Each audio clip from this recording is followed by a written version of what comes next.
Seochodong, Seoul.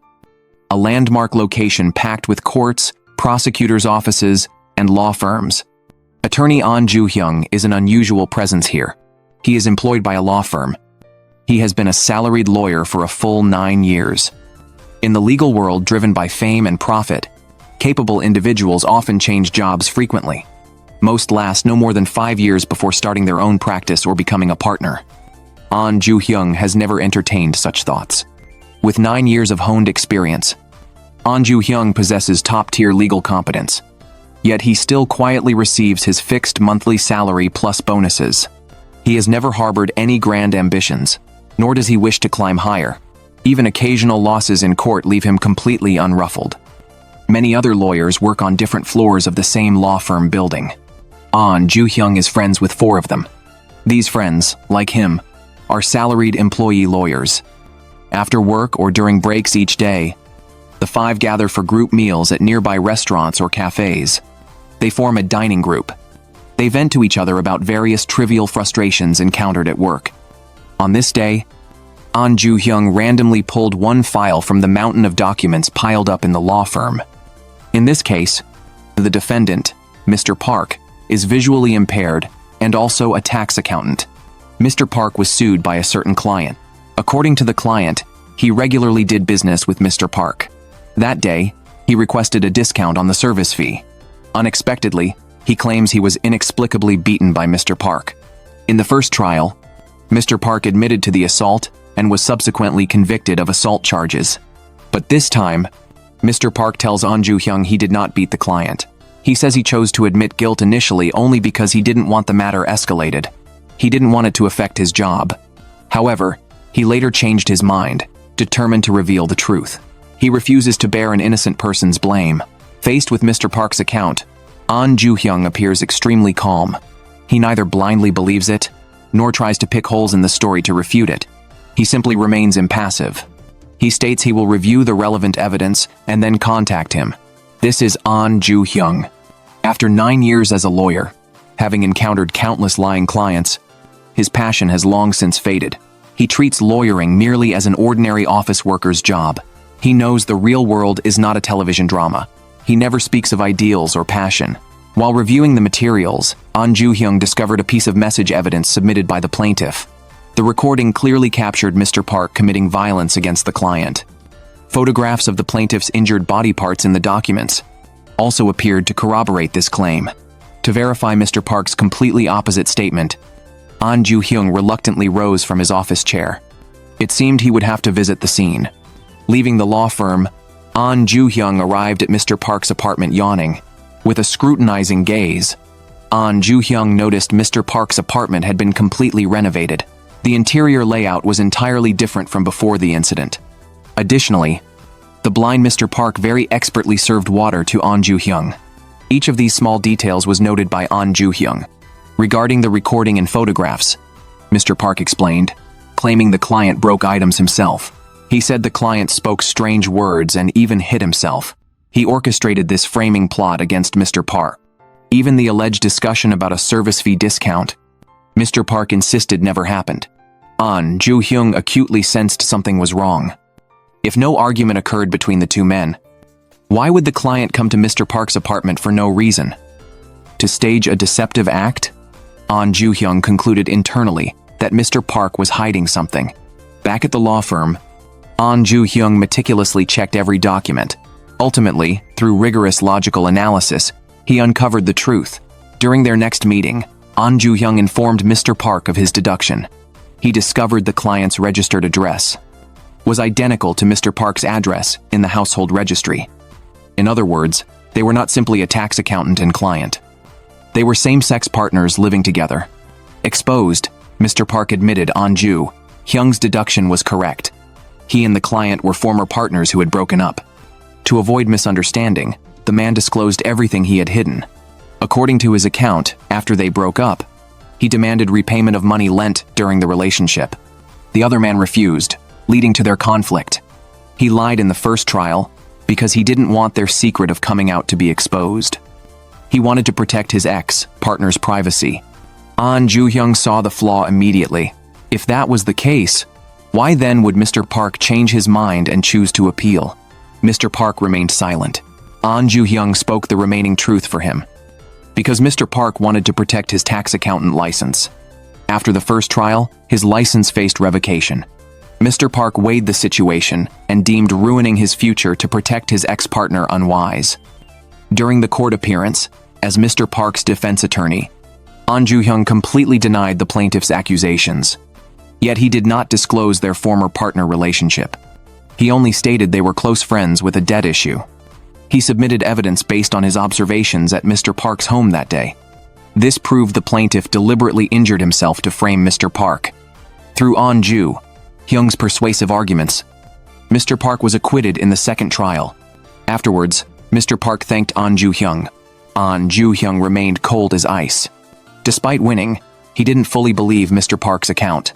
Defending clients, for him, was simply a job requiring rational judgment. It involved no emotional involvement. Outside work, Ahn Joo-hyung participated in blind dates. Each time he appeared gentlemanly toward the women, yet remained distant. He verbally agreed to meet again, but immediately deleted their contact details afterward. That evening, the dining group gathered at a new location. They were seeing off a friend who was resigning. Following this resignation, attorney Kang Hee-ji came to the law firm building to interview for the vacancy. Kang Hee-ji had less than a year of work experience, making her a newcomer to the legal field. She was idealistic about the real world. On her first day at work, Kang Hee-ji found a handover report on her desk. It specifically noted the dining group members' names at the bottom. One name was Ahn Joo-hyung. Kang Hee-ji seemed to recognize Ahn Joo-hyung. Kang Hee-ji found the dining group's contact information on her computer. She located their group chat. She scrolled through each member's profile one by one. Seeing Ahn Joo-hyung's background photo, Kang Hee-ji smiled faintly. That night, the dining group gathered again minus one member. Everyone anticipated the newcomer who would replace their resigned friend. They wondered who it might be. At that moment, Kang Hee-ji approached and saw this familiar yet unfamiliar face. Ahn Joo-hyung's eyes were filled with instant panic and shock. Ahn Joo-hyung never imagined the new member would be his old acquaintance Kang Hee-ji. After a brief moment of shock, Ahn Joo-hyung pretended Kang Hee-ji looked only vaguely familiar. Unexpectedly, Kang Hee-ji blurted out, claiming they had once been together. Ahn Joo-hyung panicked and hastily denied they had ever dated. He didn't expect Kang Hee-ji to trap him. Kang Hee-ji explained that by been together, she meant they had met in Hong Kong. At that time, Ahn Joo-hyung was still a law student. Moreover, they had agreed to meet again after returning to Korea. They considered each other decade-long confidants. Ahn Joo-hyung desperately hid his guiltiness. He asserted the reunion promise never existed. The next day, inside the law firm building's elevator, Ahn Joo-hyung proactively suggested Kang Hee-ji's memory was faulty. They never agreed to meet again. Kang Hee-ji quickly messaged him, insisting she remembered correctly. Ahn Joo-hyung's reply was just 2 perfunctory dots. Thinking of this, Kang Hee-ji wrote the word crazy next to Ahn Joo-hyung's name on the handover report. Today, the firm's representative assigned Kang Hee-ji a consultation case. A man, Mr. Jang, lives with his family in government-provided cheap public housing. Before moving in, Mr. Jang took a bank loan to pay the house's lease deposit. But recently, unable to repay this loan, bank personnel confronted Mr. Jang. According to the original agreement, Mr. Jang must forfeit the house used as collateral to the bank. Once forfeited, Mr. Jang's family will be homeless. Facing this crisis, Mr. Jang hoped the firm would provide free defense.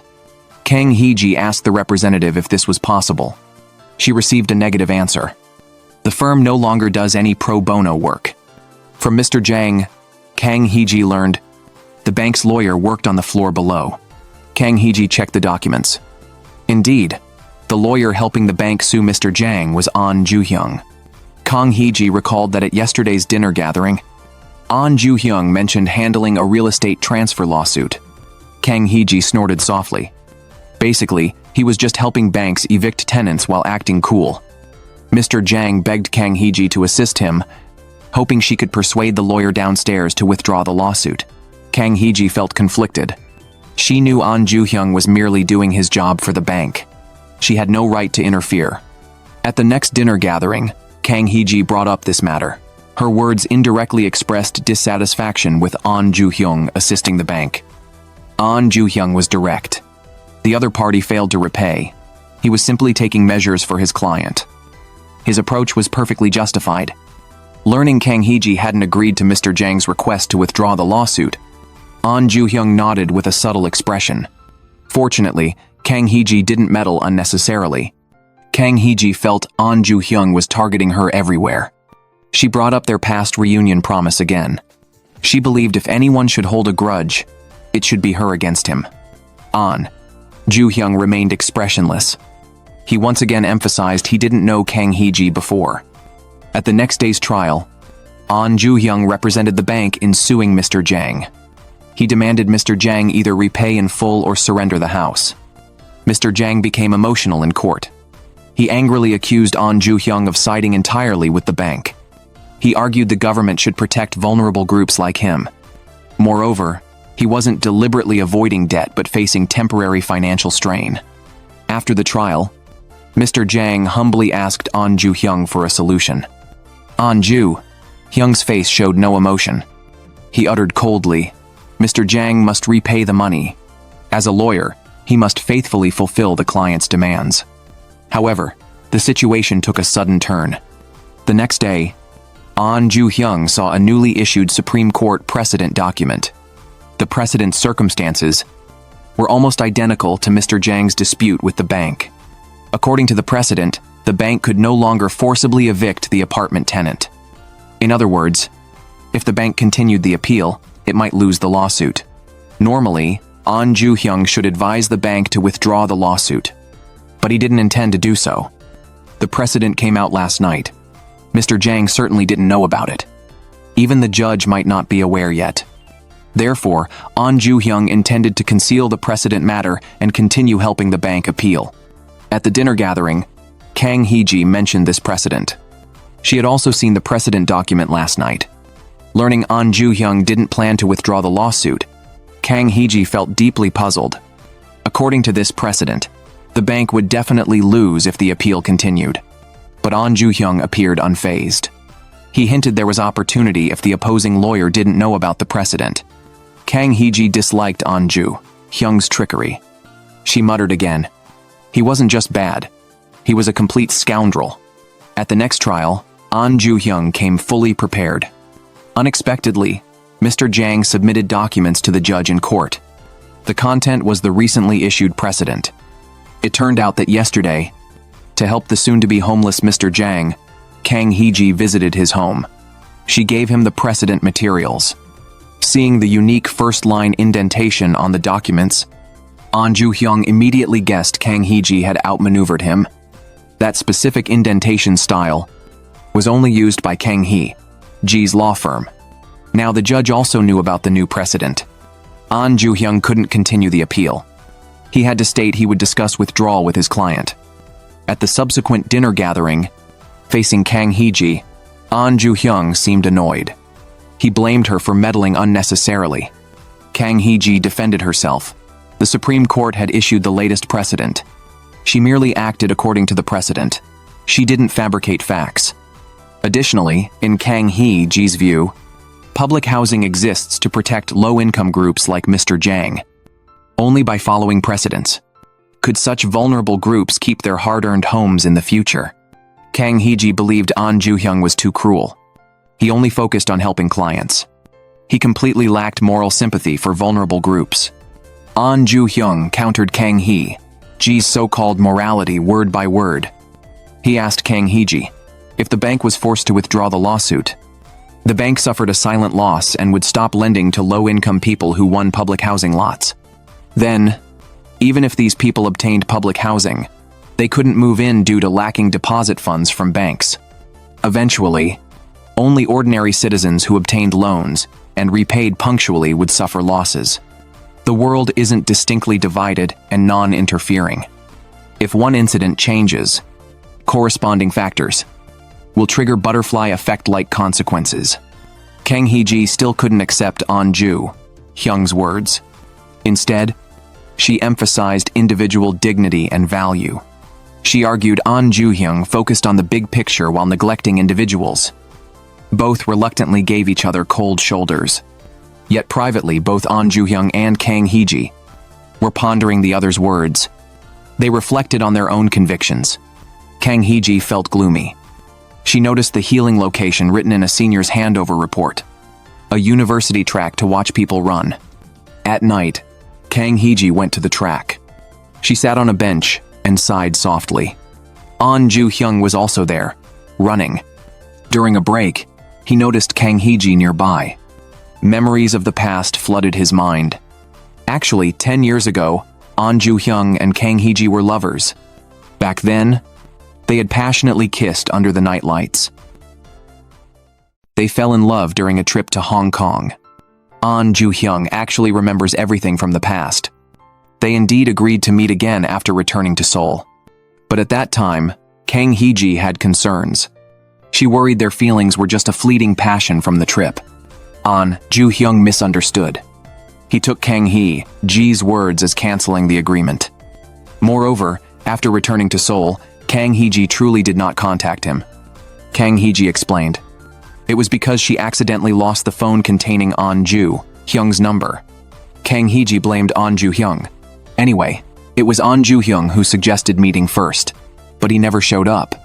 Impulsively, Ahn Joo-hyung said, "Because I liked you." After a brief pause, Ahn Joo-hyung explained again that meant back then, not now. Ahn Joo-hyung felt a bit awkward and quickly stood up to leave. On the way back, Kang Hee-ji apologized to Ahn Joo-hyung for her lack of consideration regarding the bank case. Ahn Joo-hyung generously stated he would try his best to help Kang Hee-ji in the future, but he couldn't guarantee it would meet Kang Hee-ji's expectations. Later, Kang Hee-ji took on a lawsuit. A young boy died on the day of his surgery. The boy's family filed a lawsuit. They believed the doctor's medical error caused the child's death. The surgeon and the head of the hospital affairs department came to the law firm, but their attitudes about being sued were completely opposite. The doctor wanted to apologize to the family and hoped to settle. The head flatly refused, believing it involved the hospital's reputation. Because of differing opinions, the two even argued in front of Kang Hee-ji. When leaving, the doctor spoke privately to Kang Hee-ji. He said he planned to attend the trial. He asked Kang Hee-ji to keep it secret from the head. Kang Hee-ji began reviewing the doctor's surgery video. She also sought expert opinion from a partner doctor. The doctor explained, the surgery in the video was perfectly normal. The boy's death after surgery actually involved many factors we couldn't control. Kang Hee-ji discussed the case with her 5 buddies. As a first-year rookie lawyer, Kang Hee-ji seemed somewhat emotional. She believed they shouldn't take the hospital's side to stop the doctor from apologizing. Ahn Joo-hyung reminded her not to involve personal feelings in work. Otherwise, she would lose her objectivity. But Kang Hee-ji disagreed with Ahn Joo-hyung. She argued with him again. She thought Ahn Joo-hyung was too cold and lacked empathy. The next day, while the 5 buddies were eating together, Kang Hee-ji brought up the case again. Although there was no evidence, her intuition told her something seemed suspicious about this surgery. In Kang Hee-ji's view, intuition was also a form of science. It was big data accumulated through her life experiences. Ahn Joo-hyung argued with Kang Hee-ji once more. He opposed classifying intuition as science. On the day of the medical trial, the plaintiff's lawyer presented photographic evidence in court. It proved the defendant doctor was actually left-handed. But in the surgery video, the doctor used his right hand. Therefore, the plaintiff suspected proxy surgery. However, on Kang Hee-ji's side, the doctor who promised to attend was unexpectedly absent. Shortly after, several police officers came to court and took the plaintiff's family away. The reason was the man had assaulted and stabbed that doctor. Fortunately, the doctor wasn't seriously hurt. Today's trial confirmed Kang Hee-ji's intuition. Kang Hee-ji blamed herself. If she'd discovered earlier the doctor was left-handed, today's situation wouldn't have happened. Kang Hee-ji wanted to message Ahn Joo-hyung, but after thinking it over, she gave up. Unexpectedly, Ahn Joo-hyung was also in the elevator when she entered. Kang Hee-ji pretended everything was fine. Ahn Joo-hyung noticed her sighing. He asked if she needed help. After getting confirmation, Ahn Joo-hyung went to Kang Hee-ji's office. He watched the surgery video with her. They sat too close. Their eyes unintentionally met for an instant. The atmosphere became flirtatiously ambiguous. Kang Hee-ji looked away and explained the case to Ahn Joo-hyung. Seeing Kang Hee-ji's troubled expression, Ahn Joo-hyung took her out to eat. While waiting for the elevator, both recalled their past memories. 10 years ago, Kang Hee-ji and Ahn Joo-hyung separately traveled to Hong Kong. By fate, in this unfamiliar city called Hong Kong, they kept encountering each other unintentionally. They took the same flight, the same shuttle bus, rode the same sightseeing vehicle, even stayed at the same guest house. In the small guest house, facing this unfamiliar woman he kept running into, Ahn Joo-hyung finally invited her to eat together. Now, 10 years later, the two ate instant noodles together at a convenience store. To help Kang Hee-ji, Ahn Joo-hyung brought Bae Moon-jung's husband. The man worked as a nurse practitioner in the hospital's operating room. After watching the surgery video, Bae Moon-jung's husband explained to them. During surgery, to avoid hand collision with the opposite person, left-handed doctors often use their right hand.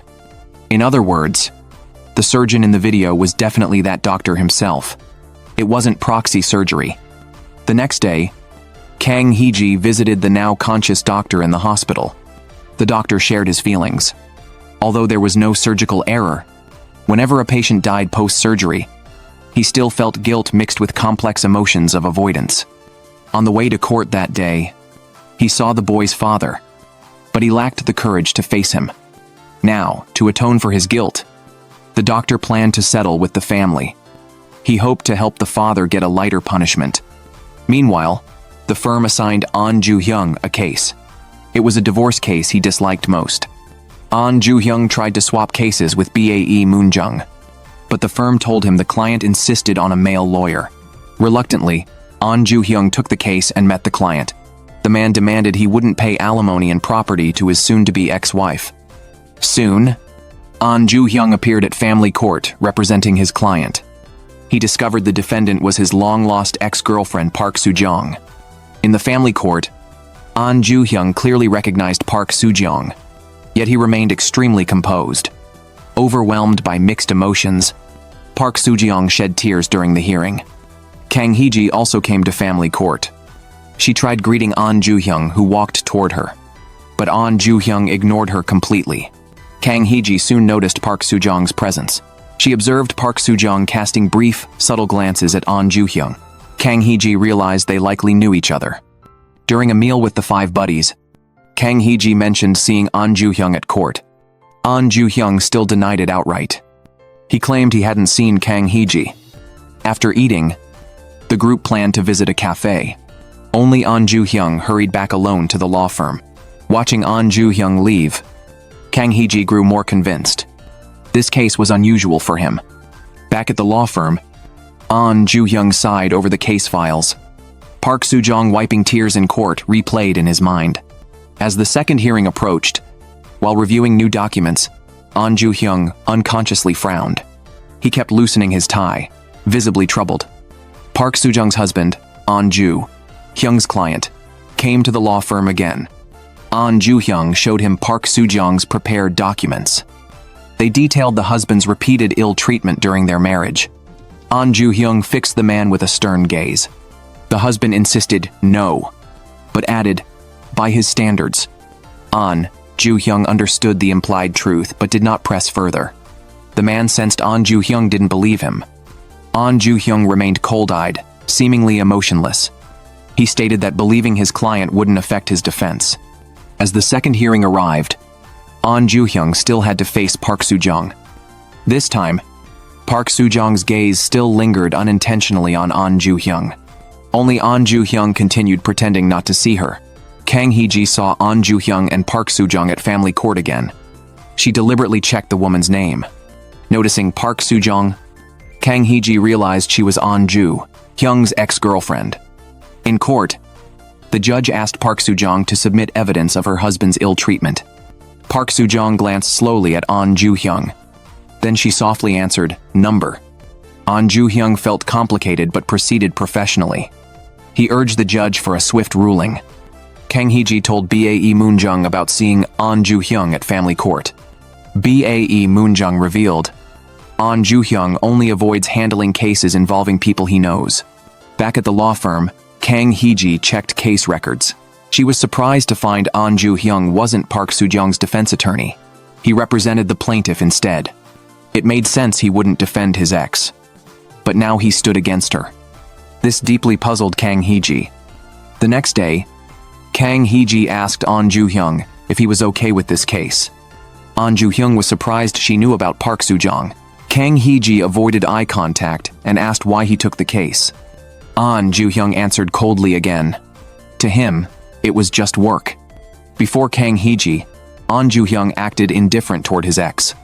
But privately, while preparing documents, he rewrote and deleted repeatedly. Memory involuntarily drifted back to the past, to when he dated Park Soo-jong. They once happily ate grilled meat together. Park Soo-jong used to lean against him. She also accompanied him to court. She would wait patiently for him in the hallway. But now all that was in the past. On the day of their private mediation, seeing Park Soo-jong, Ahn Joo-hyung instinctively moved to leave. Park Soo-jong spoke first, asking if he'd been well. Ahn Joo-hyung hid his inner turmoil. He replied he wouldn't discuss personal matters. Park Soo-jong shifted to the case. Emotionally, she asked why he had to take it. Ahn Joo-hyung's tone remained icy. In this case, he wasn't Ahn Joo-hyung. Not anyone's ex. He was the plaintiff's representative. Seeing Ahn Joo-hyung distance himself, Park Soo-jong's eyes welled up again. She couldn't bear her ex, knowing her failed marriage. As she spoke, she uncontrollably cried before him. All Ahn Joo-hyung could do was urge her to gather evidence. Park Soo-jong looked down. She had none. Ahn Joo-hyung sighed and advised her to drop the case. Following his advice, Park Soo-jong finally met her husband's demands.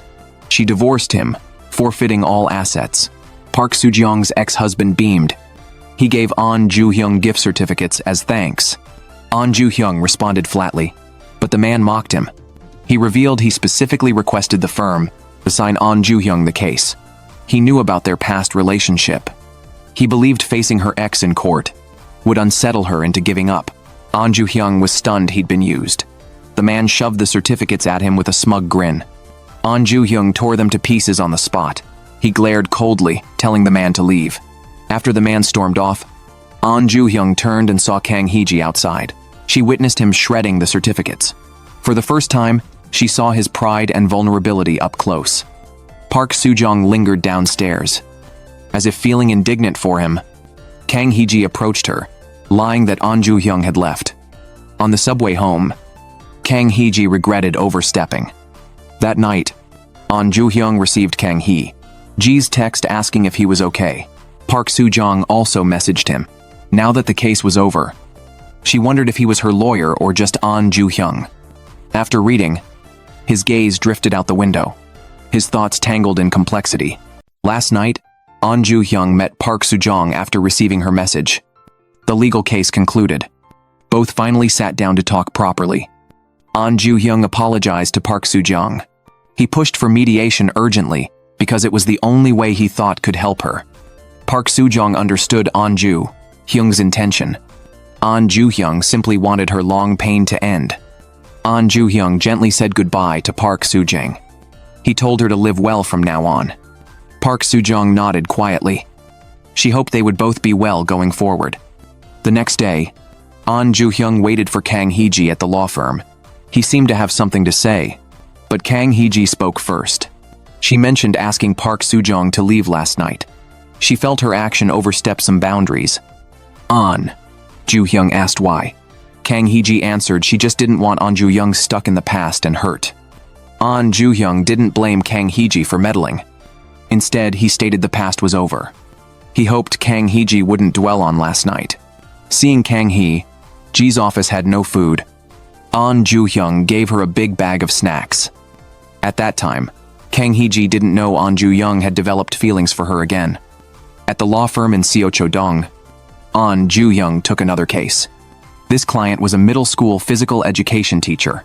The teacher was sued by some students and parents. The reason was physical punishment towards students. The teacher firmly denied this. He stressed he only gave verbal warnings to students gently.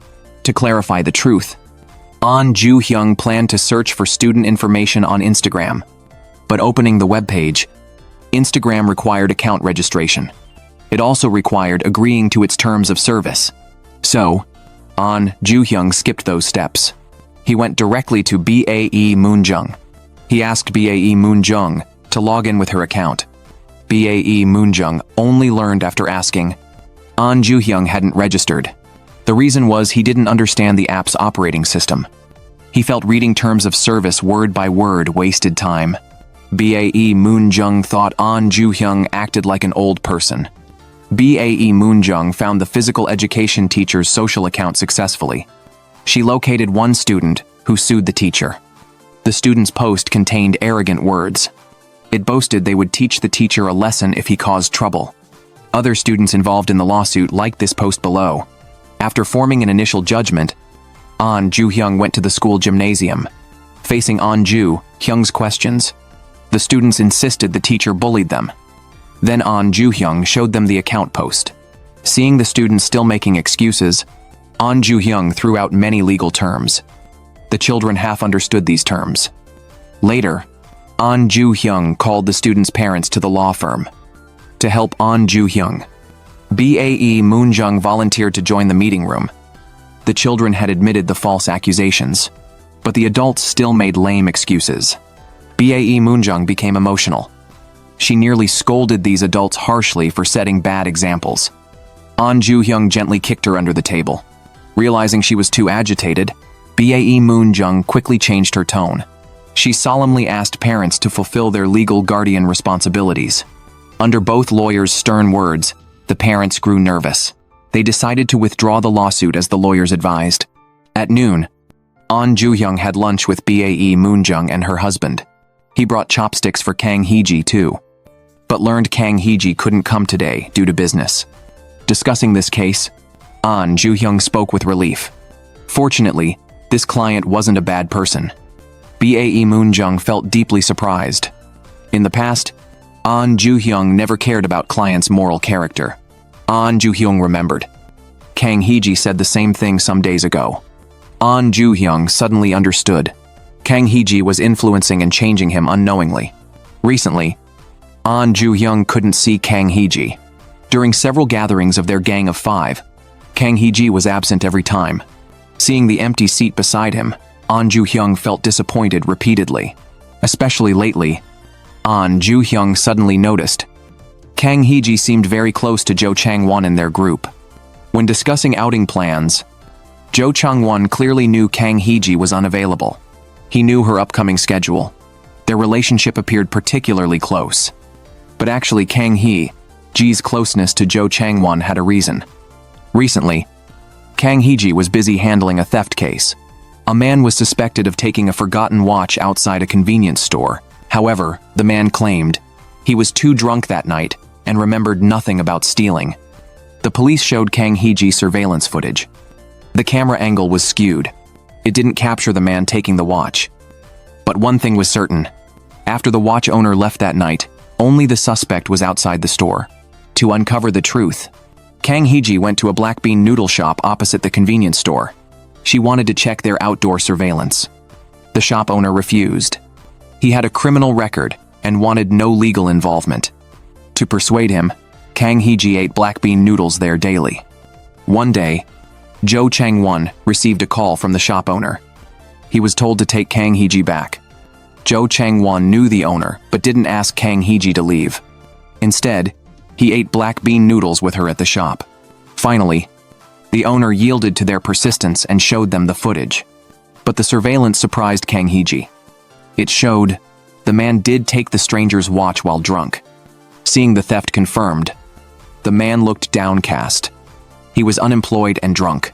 Now he had stolen too. He thought he was like good-for-nothing trash. From a lawyer's perspective, Kang Hee-ji advised the man.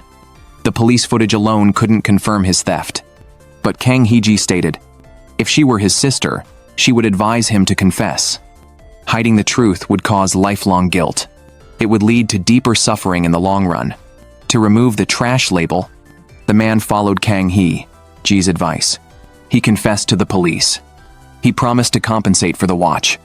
After confessing, he felt long missing relief. This gave him courage to move forward. While handling the case, Kang Hee-ji and Chang-won shared personal thoughts.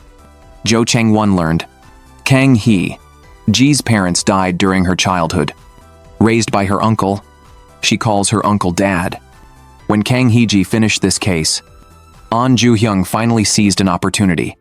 He hurried after Kang Hee-ji nearby and invited her to dinner. Kang Hee-ji agreed smilingly, but she still didn't realize Ahn Joo-hyung's feelings. Their senior partner assigned Ahn Joo-hyung a case with the upstairs law firm. Ahn Joo-hyung usually works alone and intended to refuse. Hearing Kang Hee-ji was the co-counsel, he immediately agreed. Ahn Joo-hyung went upstairs to meet Kang Hee-ji. The plaintiff, Mr. Kang, was a nightclub DJ. Once, Mr. Kang saw the club owner beating an employee. Out of goodwill, he reported it to police. Afterward, the owner fired Mr. Kang unreasonably for reporting. Feeling wronged, Mr. Kang sued for unfair dismissal. Ahn Joo-hyung and Kang Hee-ji analyzed the case. They identified the challenge, Mr. Kang's DJ position. This job had no labor contract or insurance proof. His work hours and pay were irregular. He couldn't easily qualify as a lawful employee. To solve the problem, Kang Hee-ji suggested first meeting the beaten employee. For this special fieldwork at a nightclub, Kang Hee-ji specifically changed into club-appropriate clothes. Only the old man, Ahn Joo-hyung, remained in formal suit attire. She stepped forward to remove his tie, then undid 2 shirt buttons, also made him remove his jacket. Now, Ahn Joo-hyung finally looked like someone visiting a nightclub. Inside the crowded club, Ahn Joo-hyung instinctively held Kang Hee-ji's hand. He guided her to find the assaulted employee. They asked the employee to describe that night, but the employee refused to cause trouble, insisting he needed no help. Kang Hee-ji insisted on giving him her business card. She declared no one deserved to be beaten. He could contact her anytime if he changed his mind. During dinner that evening, Ahn Joo-hyung noticed Kang Hee-ji's bracelet. She bought it when they were in Hong Kong 10 years ago. Collecting himself, Ahn Joo-hyung tried removing the club wristband from his wrist. Being inexperienced, he couldn't get it off no matter what. Seeing this, Kang Hee-ji took his wrist. She helped him remove the wristband. This small detail instantly changed the atmosphere around them. In the car home, Kang Hee-ji gazed at Ahn Joo-hyung's profile. Memories of their Hong Kong trip surfaced clearly. Watching Kang Hee-ji walk outside the car window after exiting, Ahn Joo-hyung's lips curled into a warm smile. Over the following days, Ahn Joo-hyung got inspiration while swiping his Metro card one morning. Kang Hee-ji also found a breakthrough point. From workers at their law firm's construction site, both confirmed Mr. Kang took fixed routes and times to the nightclub daily. They submitted this evidence during trial, thus successfully proving Mr. Kang had employee status. The furious nightclub owner threatened to fire Mr. Kang again for filing a false report. However, Kang Hee-ji had already obtained the beaten employee's testimony. Yesterday, persuaded by Kang Hee-ji, the employee decided to use legal protection. He finally wrote a statement about the owner's beating. Now, the bully owner had no choice but to leave resentfully. That day, Ahn Joo-hyung was pulled by Kang Hee-ji to hear the court verdict. Thanks to their efforts, Mr. Kang won the lawsuit. The unfair dismissal by the nightclub was deemed invalid. Upon winning, Mr. Kang cried. He didn't care about compensation. He just wanted to defend his hard-earned job and precious dignity. Since others had commitments, only Ahn Joo-hyung and Kang Hee-ji attended this gathering. Someone played piano nearby. Ahn Joo-hyung recognized the piece Kang Hee-ji played 10 years ago. 10 years ago in Hong Kong, Ahn Joo-hyung accompanied Kang Hee-ji to a restaurant. Kang Hee-ji had a piano gig. On the way, Kang Hee-ji twisted her ankle. Ahn Joo-hyung gently carried her on his back. That night, watching Kang Hee-ji play piano, Ahn Joo-hyung grew captivated. Returning, they discussed their dreams. Kang Hee-ji had no grand ambitions. She just wanted to keep playing piano to please her parents. Ahn Joo-hyung excelled at studies and debate. So becoming a good lawyer was his dream. After sharing dreams, Ahn Joo-hyung had Kang Hee-ji rest her feet on his shoes. He carefully applied ointment for her. To Ahn Joo-hyung, Kang Hee-ji looked incredibly beautiful. Also that night, they promised to meet again after returning to Seoul. 10 years later, Kang Hee-ji abandoned piano to become a lawyer. This was also for her parents. Her father suffered business fraud. Kang Hee-ji wanted to use legal knowledge to help her family. Ahn Joo-hyung praised Kang Hee-ji as always. She successfully overcame difficulties and did well. In Kang Hee-ji's heart, Ahn Joo-hyung had achieved his dream. He listened to people's hardships. He helped clear wrongful accusations. He was an admirable senior lawyer to her. To spend more time with Kang Hee-ji. That night, Ahn Joo-hyung took the subway instead of his usual bus. The night subway traveled through Seochodong's lights. Sitting side by side, both recalled together their romantic kisses 10 years ago. The new Monday arrived. The lawyers in Seochodong faced a bittersweet start to the week. Ahn Joo-hyung was pulled into a high school reunion by before anyone else Moon-jung's husband. Yet when Ahn Joo-hyung showed up, the three classmates opposite him felt uneasy. One had cheated on his wife, one divorced, and one failed in business. All had sought legal advice from Ahn Joo-hyung in the past. Now, the man who knew their secrets sat across from them. Naturally, they felt uncomfortable. Ahn Joo-hyung understood their thoughts. To spare their embarrassment, he pretended to know nothing. Later, the remaining four from their group arrived at the same place. The gossipy classmate noticed Kang Hee-ji. He remembered Kang Hee-ji, the woman Ahn Joo-hyung had met during law school travels. Back then, Ahn Joo-hyung had texted the group, distressed, saying he'd met someone he liked and didn't know what to do. Ahn Joo-hyung vehemently denied any relationship with Kang Hee-ji, insisting they were simply colleagues working in the same building. The gossipy classmate took the chance to ask Ahn Joo-hyung to introduce Kang Hee-ji to him. Ahn Joo-hyung refused, lying that Kang Hee-ji hated arranged meetings. Before anyone else Moon-jung's husband failed to read the room. At the end of the meal, he brought up Ahn Joo-hyung's past dinner invitation. He kept saying Ahn Joo-hyung had harbored such feelings for Kang Hee-ji. Ahn Joo-hyung hurriedly pushed him away. Then the gossipy classmate approached Kang Hee-ji to introduce himself. Ahn Joo-hyung quickly pulled him aside, saying he was drunk. After bidding farewell to the group, Ahn Joo-hyung and Kang Hee-ji walked to the bus stop. Kang Hee-ji mentioned their trip to Hong Kong a decade ago. She had overheard everything Ahn Joo-hyung said earlier. She wanted to know which memory of Hong Kong he cherished most. Ahn Joo-hyung looked at her. Scenes from 10 years ago flashed before him, especially the beginning of the trip. After coincidentally staying at the same guest house, he invited Kang Hee-ji to dinner. That day, they went to a street-side restaurant. Kang Hee-ji was surprised to see Ahn Joo-hyung write in Chinese to the chef. He asked for the same dish featured in the film Comrades. In conversation, Kang Hee-ji learned Ahn Joo-hyung loved Comrades, a Hong Kong film. His trip was a pilgrimage, intended to visit every location from the movie. That day, Ahn Joo-hyung showed Kang Hee-ji the classic film. Kang Hee-ji accompanied him to every location from the movie. Seeing Kang Hee-ji hesitate about a bracelet she liked, Ahn Joo-hyung bought it for her. That same day, Ahn Joo-hyung misunderstood Kang Hee-ji's words, thinking she didn't plan to meet again after returning to Seoul. Now, on the night bus, Ahn Joo-hyung replied to Kang Hee-ji he loved every moment of that short trip.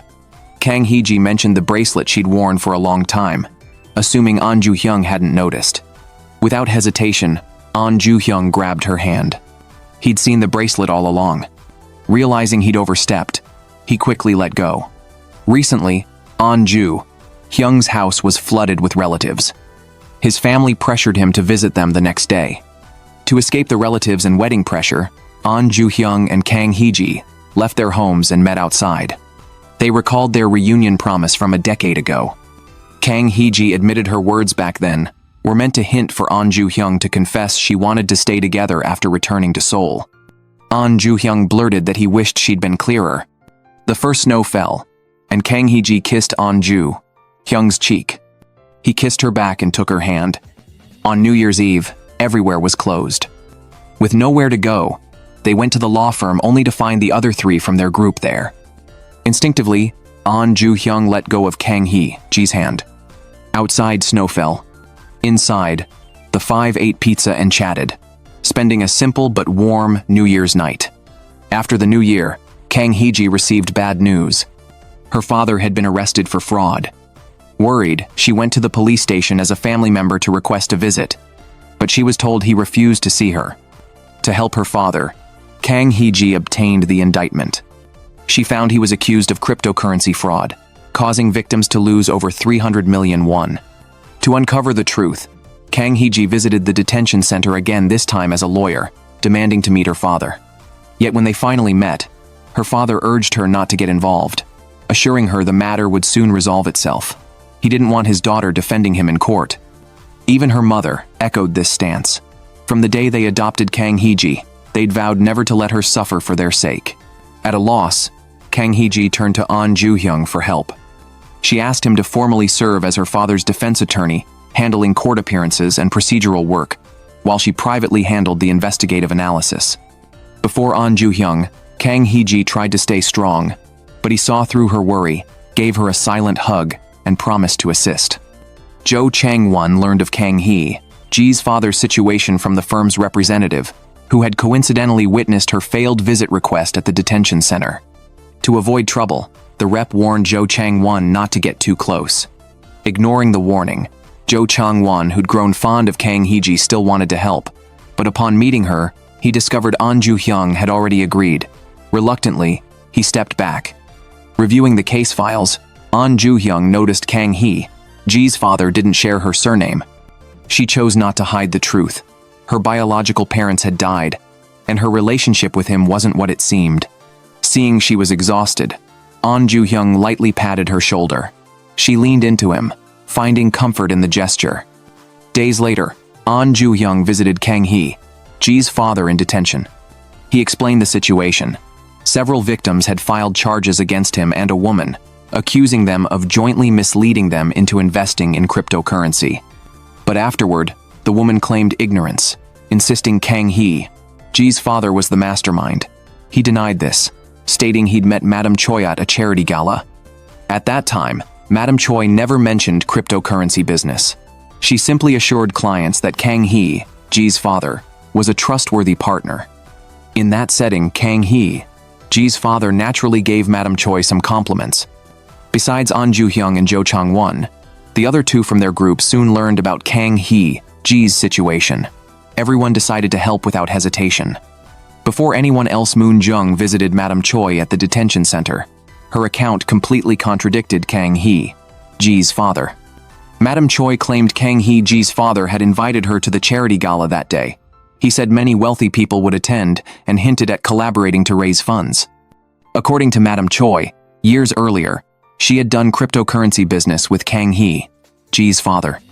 On that occasion, he brought up cryptocurrency again and asked her to help raise funds, promising her a commission. That's why, Madam Choi said, she had introduced Kang Hee-ji's father to clients at the gala, but she never expected the whole operation to be a scam. That night, the group pooled their gathered clues. The investigation confirmed that in the year Madam Choi mentioned, Kang Hee-ji's father had indeed first encountered cryptocurrency. There was also a signed contract of their business partnership. Based on current evidence, Madam Choi's account seemed more credible than Kang Hee-ji's father's. The key question was whether Kang Hee-ji's father had again proposed the same business to Madam Choi this time. Kang Hee-ji believed her father unconditionally. Records showed no concrete transaction details between them until 2 years ago, which matched her father's testimony. He had never known Madam Choi during his first encounter with cryptocurrency.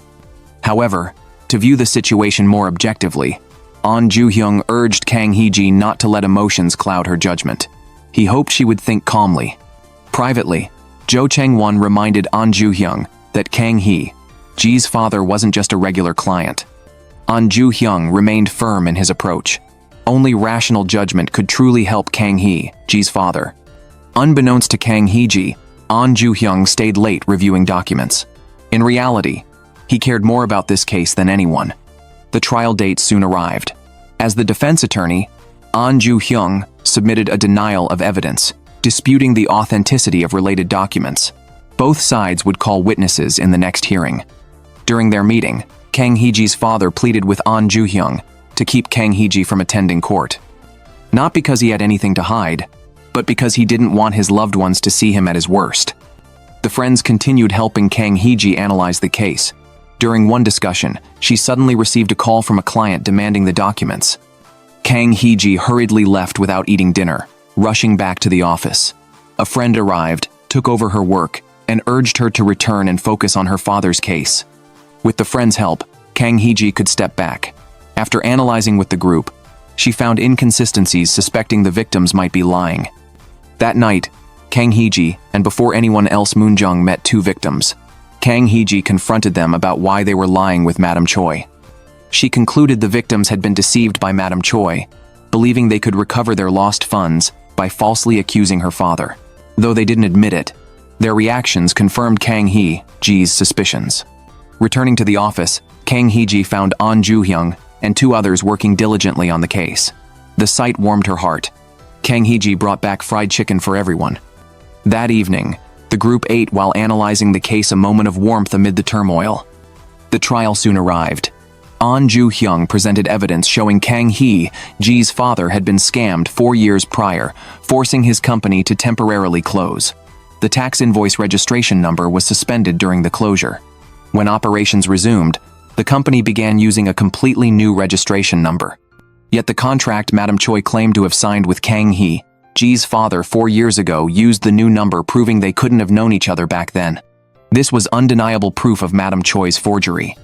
Chang-won then confronted a victim, who finally confessed under pressure.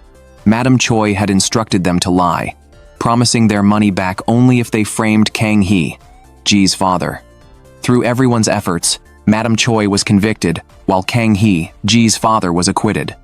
Reunited, Kang Hee-ji told her father he needn't shoulder burdens alone, he could rely on her, his family.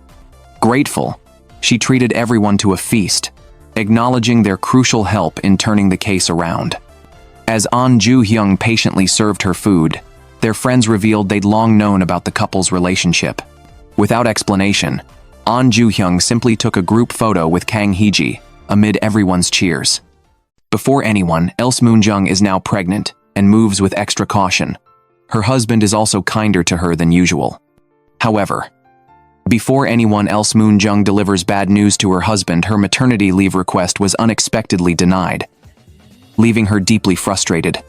During a gathering with their group of 5, before anyone else, Moon-jung shares her troubles with her friends. She admits she has no experience handling maternity leave and wonders if her boss, a woman, might be more understanding. In private, Kang Hee-ji cautiously asks the boss about it. Surprisingly, even though the boss is a woman and understands that maternity leave is legally protected, she emphasizes work comes first. She explains that approving such leave is practically difficult since the law firm only has one associate lawyer. At before anyone else, Moon-jung's firm, she and Ahn Joo-hyung are the only associate lawyers. Considering her pregnancy, the boss plans to assign her simpler document-related tasks soon. However, before anyone else, Moon-jung is unhappy when she's asked to take on a lawsuit case.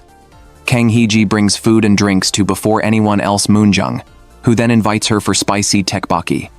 The restaurant is famous for its delicious sauce, once a well-known eatery, but now has few customers. This is why before anyone else, Moon-jung visits the owner is their new client. After speaking with the owner, before anyone else, Moon-jung learns the background.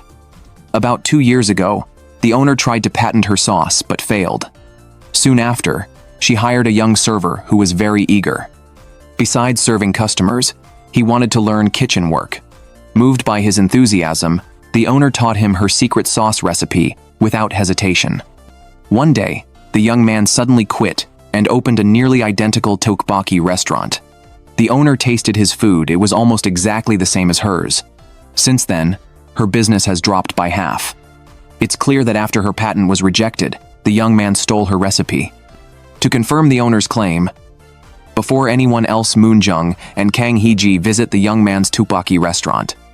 They find that not only is the store name identical, but even the interior design and staff uniforms are exactly the same. Uninformed customers might mistake it for a branch. Cases involving stolen recipes rarely win, making this a significant challenge for Before Anyone Else Moon-jung. Despite her pregnancy, she works overtime late into the night researching and gathering evidence. After the first trial, she clashes with the opposing lawyer. She discovers the owner's sauce preparation room has a locked door, meaning the recipe qualifies as a trade secret under the law. Additionally, the owner's sales dropped by half after the young man opened his shop, proving the recipe's economic value. However, the opposing lawyer counters every point. The judge ultimately asks Before Anyone Else Moon-jung to provide more evidence. During the second trial, she submits documents showing the owner's decreased revenue. The opposing lawyer fights back by presenting the owner's rejected patent application. According to regulations, after a patent is denied, the details become public, meaning the recipe is no longer a secret. This catches Before Anyone Else Moon-jung off guard. After the trial, Ahn Joo-hyung helps Before Anyone Else Moon-jung strategize. Since the recipe is now public, they must find another angle. Inspired by Ahn Joo-hyung's guidance, Before Anyone Else Moon-jung finds her breakthrough. In the third trial, she presents new evidence, a document showing the young man hired a decorator to replicate the owner's shop design down to the smallest detail. Additionally, many customers have left online reviews believing the young man's store is a branch. Before Anyone Else Moon-jung argued strongly. For a business, the key elements include not just the ingredients and flavors developed, but also the interior design and employee uniforms. Clearly, if the owner's shop hadn't existed first, the young man's shop wouldn't have existed either. The young man illegally copied the owner's store style, which had been refined over years, misleading customers into thinking he ran a franchise. Even though the owner didn't get a patent, the young man's actions still violated anti-unfair competition laws. Through Before Anyone Else Moon-jung's sharp arguments, the court finally ruled in the owner's favor. Afterward, the young man closed his shop, and the owner thanked Before Anyone Else Moon-jung. Gaining confidence from this victory, she felt ready to face her beloved job again. When Before Anyone Else Moon-jung returned home, she found her husband had bought her a pair of larger shoes because her legs were swollen from pregnancy. She put on the new shoes but apologized to her husband. She wanted more time to think about having a child. She loved her job as a lawyer too much to predict how pregnancy or maternity leave might affect her career. Luckily, her husband didn't oppose her choice. Instead, he fully respected her decision and hoped she would always be brave enough to be herself. Meanwhile, Ahn Joo-hyung took on a new case. The plaintiff's husband worked at an insurance company with strict performance quotas. If any team member failed to meet their daily target, the entire team wasn't allowed to leave work. Even if they couldn't find any customers, insurance brokers had to sign contracts under their own names just to go home. Recently, the husband had been consistently failing to meet his targets, dragging his whole team down. At work, he kept hearing his colleagues complaining about how irresponsible he was. No one wanted to be affected by him again. Under immense pressure, the man ultimately chose to take his own life. Now, the widow was suing the insurance company, demanding compensation for her husband's death.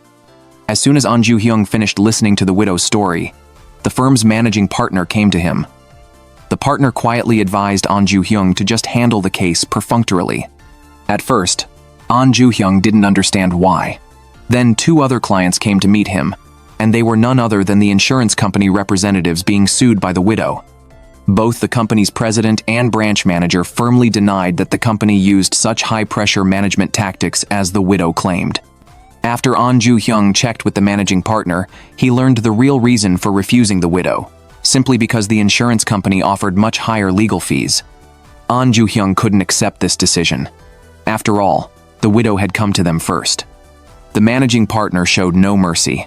If Ahn Joo-hyung wasn't happy with the arrangement, he would have Before Anyone Else Moon-jung take the case instead. Faced with reality, Ahn Joo-hyung had no choice but to agree to defend the insurance company. After making the decision, Ahn Joo-hyung met with the branch manager and an employee at the insurance company. The employee prepared a fact statement describing the company's warm, family-like atmosphere. It denied the man's claim that employees couldn't leave until they met their sales targets. Instead, it insisted the man had taken his own life due to his own incompetence. Now, during Ahn Joo-hyung's investigation, the employee continued with the same story. On the day of the trial, despite his reluctance, Ahn Joo-hyung presented evidence of the man's depression as a lawyer bound by professional duty. He argued that the suicide had nothing to do with the company's management practices. Meanwhile, the widow listened to Ahn Joo-hyung's defense, struggling to hold back her tears. That night, Ahn Joo-hyung received a call from the same employee who had prepared the fact statement earlier. The employee spoke nervously, asking if Ahn Joo-hyung needed to buy insurance. Looking at his watch, Ahn Joo-hyung saw it was already past 10 p.m. He realized the employee still hadn't left work. Out of kindness, Ahn Joo-hyung decided to buy a policy. At the insurance company, the employee apologized to his co-workers who were forced to stay late with him. The situation they were experiencing was no different from what their late colleague had gone through. Soon, the verdict was announced. Ahn Joo-hyung helped the insurance company win the case, but he wasn't happy about it. In fact, he specifically reported the matter to the managing partner, saying he felt very uneasy. The partner suddenly realized Ahn Joo-hyung had undergone a significant change. Meanwhile, Chang-won was handling a high school student's attempted murder case. Following the prearranged plan, Chang-won and the teenager went to the police station to submit a detailed statement. They admitted to stabbing someone, but denied guilt. The officer was in a difficult position. On one hand, the boy was a victim of bullying, but on the other, he had indeed attacked someone. After Chang-won argued strongly, the officer agreed to include the statement when submitting the case to the prosecution. He said there was a chance the prosecution might decide not to press charges. What troubled Chang-won even more was that while handling this case, the managing partner also assigned him to defend a different client, a school bully, in another case. Chang-won tried to refuse, but the partner snapped, saying lawyers were just technical workers with no right to pick and choose. Forced by reality, Chang-won had to take the case. When he brought the bully to the police station, the officer was surprised to see him defending both the victim and the attacker. To get the job done, Chang-won seemed to have no choice but to betray his conscience.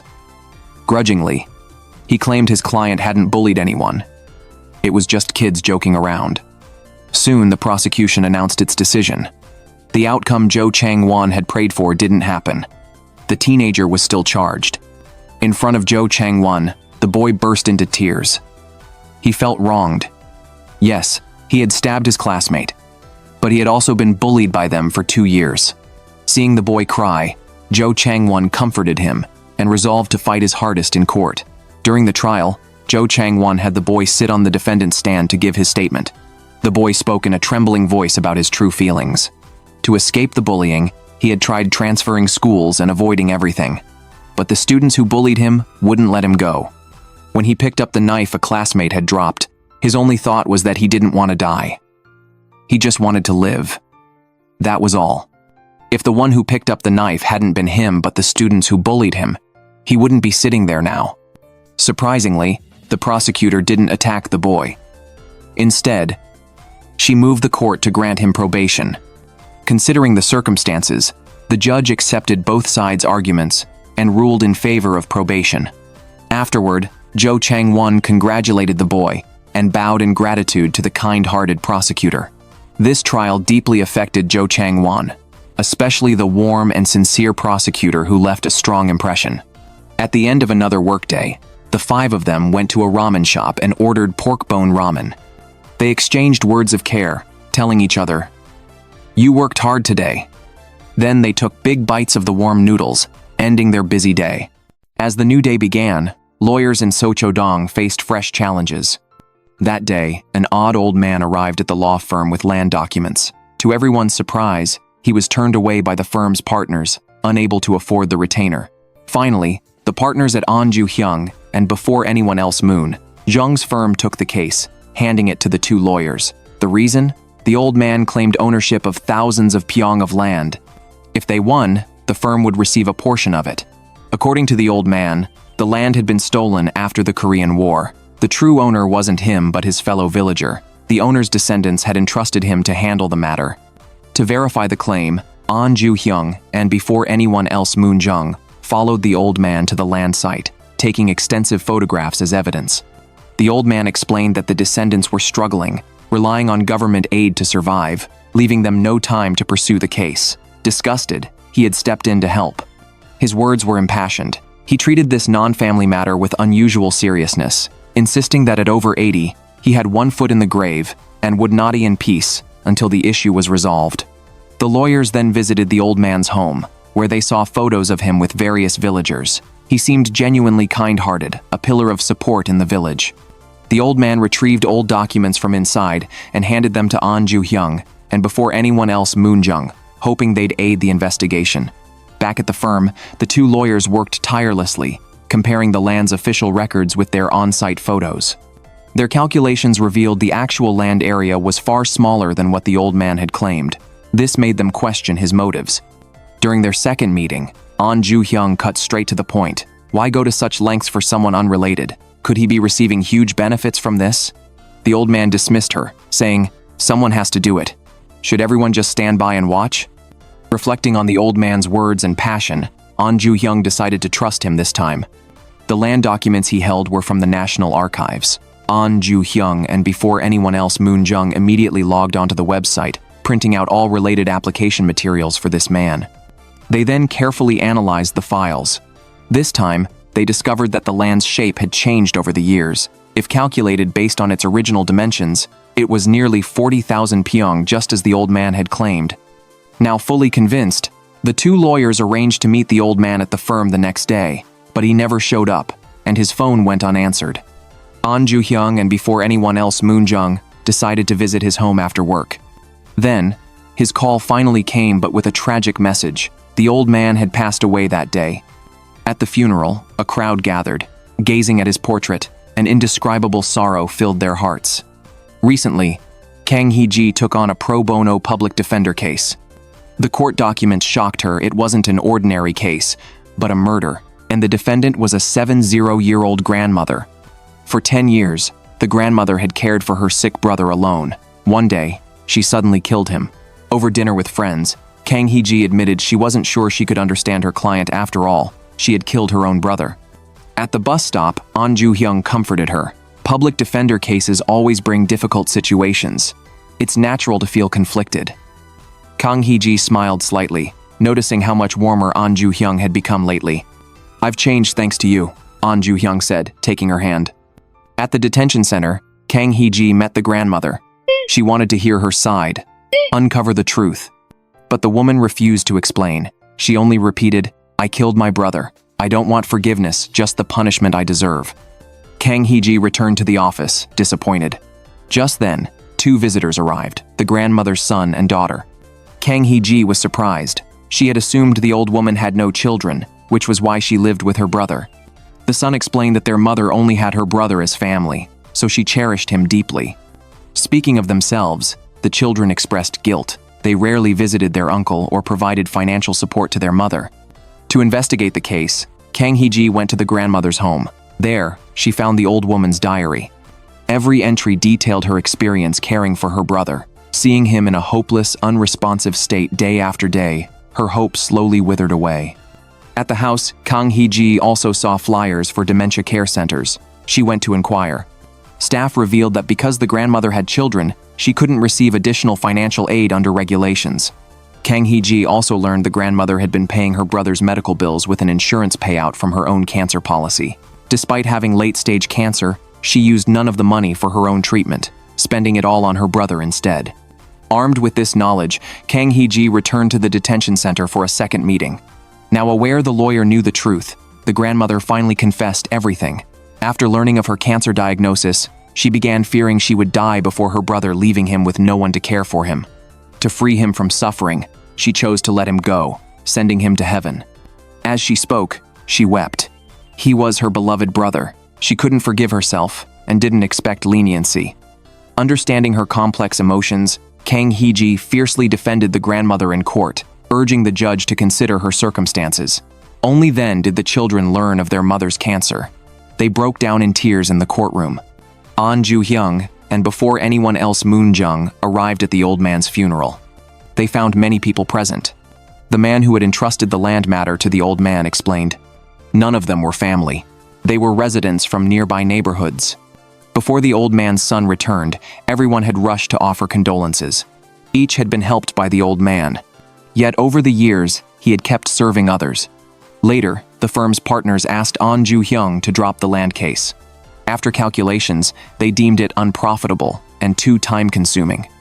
Ahn Joo-hyung accepted the decision, but the old man's words lingered in his mind. Reflecting on past cases, he realized his heart had changed. Meanwhile, Kang Hee-ji's elderly client received her verdict. Fortunately, the grandmother was given a suspended sentence. Hearing her words of gratitude, warmth filled Kang Hee-ji's heart. During dinner, Chang-won spoke first. He had applied for senior prosecutor. In a week, he would leave. Another shared his decision. He had finally applied for a PhD program.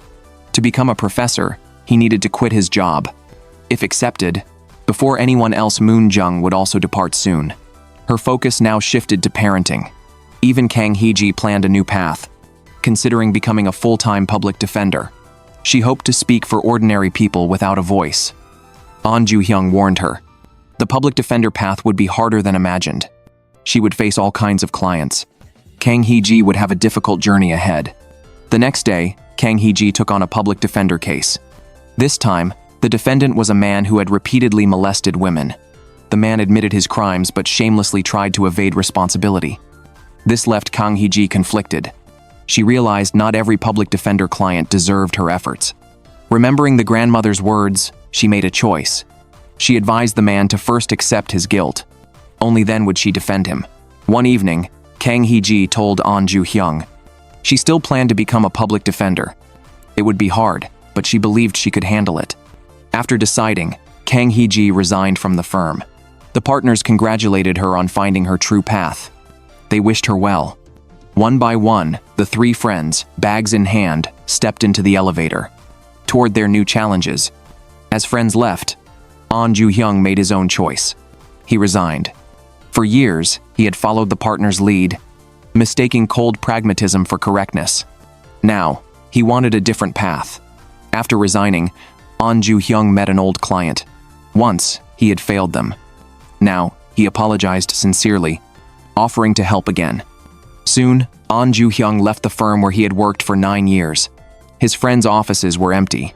Each passionate and idealistic person had started anew. A year later, before anyone else, Moon-jung safely delivered her baby, was ending her maternity leave. Returning to the firm, she noticed several offices had split apart, like before the merger. In the elevator, new lawyers resembled the old five. Seeing the same old partners, before anyone else, Moon-jung smiled. Then, she settled into work, discussing cases with temporary lawyers. Chang-won became a prosecutor, facing his former partners in court. They nodded to each other. Kang Hee-ji constantly carried stacks of files, visiting detainees. Ahn Joo-hyung opened his own firm, shedding his old coldness. Now, he defended ordinary people. Though paths diverged, their bond remained. Ahn Joo-hyung and Kang Hee-ji were still lovers. All five still gathered at their usual restaurant in Seochodong. Over warm meals and soft sunlight, Seochodong buzzed as before. And these frequent brave stories would enter a new chapter.